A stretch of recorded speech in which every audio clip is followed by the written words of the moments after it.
Cars that can talk to each other, interact with traffic lights, and even see around corners.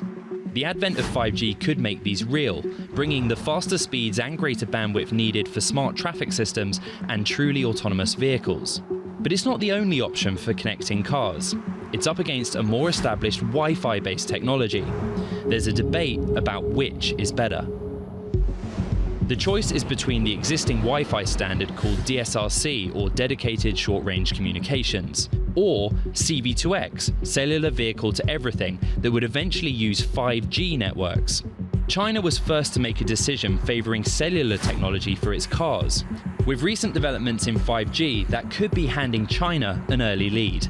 Their focus is leading to this real time-to-market advantage, and frankly, they'll be saving hundreds, if not thousands, of lives much sooner than we will as we fumble to determine which is the standard that is best for the long-term roadmap in the Western world.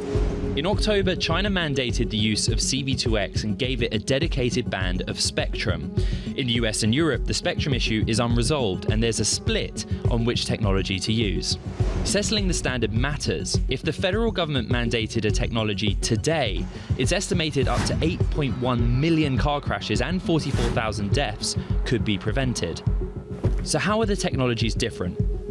Both are designed to connect cars directly to other vehicles and the infrastructure around them. But the cellular tech can also harness a 5G network's wider coverage, greater bandwidth, and crucially, its lower latency.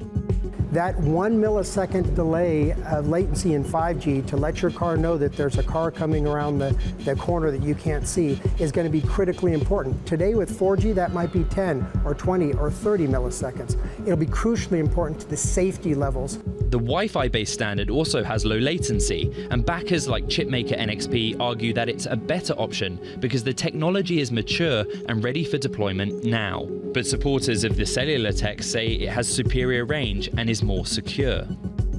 Byton is a US EV startup that will build its car in China and bring it to market with basic self-driving capabilities. 5G will enable vehicles to talk to different infrastructure. It'll enable vehicles to talk to each other. Autonomous driving can use up to 1.5 terabytes of data per hour. That data needs to come into the vehicle and leave the vehicle. CV2X can evolve with each new generation of cellular network, starting with 5G. It would be as simple as switching the modem. Critics of the Wi-Fi standard say the technology is outdated and not appropriate for the cars of tomorrow. So which will prevail? 5G CV2X is now backed by a trade group representing more than 100 car manufacturers and chip makers, including Qualcomm.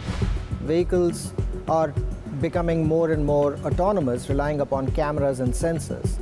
Once we start blending in both 5G and cameras and sensors, we get to see a far more transformative experience. A European Commission plan for the Wi-Fi-based standard was defeated in July, opening the door for a 5G standard supported by Audi and BMW.